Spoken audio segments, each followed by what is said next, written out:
गेल्या 3 महिन्यांपासून बाई माणूसच्या चॅनलवरती रफी साहेबांच्या जन्मशताब्दी वर्षानिमित्त दर आठवड्याला मी तुमच्यासाठी रफींच्या आयुष्यातील भन्नाट किस्से घेऊन येतोय।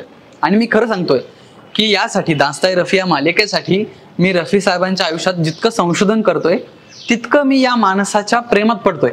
म्हणजे प्रत्येक एपिसोड नंतर रफी साहेबांविषयी माझा आदर जो आहे तो वाढत चाललाय।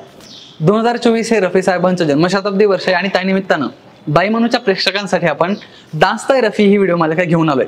याआधी आपण काही किस्से बघितले आणि पुढे वर्षभर आपण असेच भन्नाट किस्से बघणार आहोत। नमस्कार, मी ऋषिकेश मोरे स्वागत करतो तुमचं बाई माणूसमध्ये। तर आज आपण रफी साहेबांच्या दानशूरपणाचा किस्सा बघणार आहोत आणि हा किस्सा दस्तूरखुद्द अन्नू कपूर यांनी एका शो दरम्यान सांगितला होता।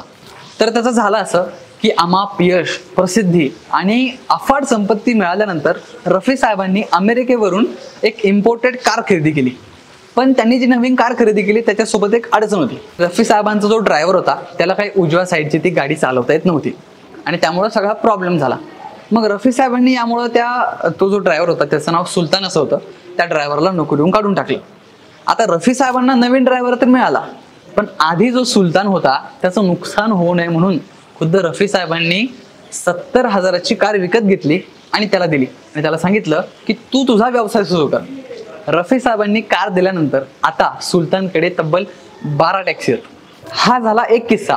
रफी साहेबांच्या दानशूरपणाचा आणखी किस्सा आहे, तो म्हणजे एका पानवाल्याचा। त्याचं असं की रफी साहेबांना पान खाण्याचा प्रचंड शौक होता।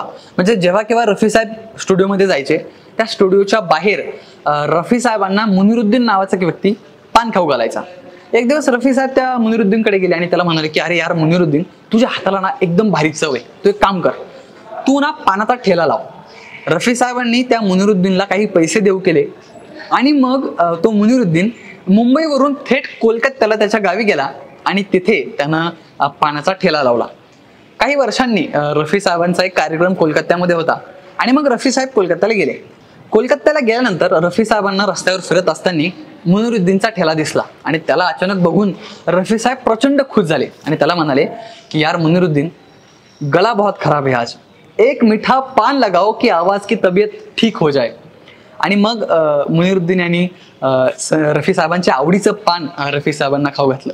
आजही म्हणजे मुनिरुद्दीनचं जे पानाचा ठेला जो आहे कोलकात्यामध्ये तो आजही अत्यंत लोकप्रिय आहे आणि तेव्हापासून आजही मुनिरुद्दीनच्या या पानाच्या ठेल्यावरती रफी साहेबांच्या शिवाय इतर कुठल्याही गायकाची गाणी लागत नाहीत।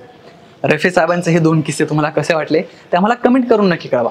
पुढे वर्षभर आपण रफी साहेबांचे असेच भन्नाट किस्से बघणार आहोत आणि याआधीचे आपण जे काही किस्से बघितलेत ते बघायचे असतील तर बाई माणूसच्या YouTube चॅनलला सबस्क्राईब करायला मात्र अजिबात विसरू नका। धन्यवाद।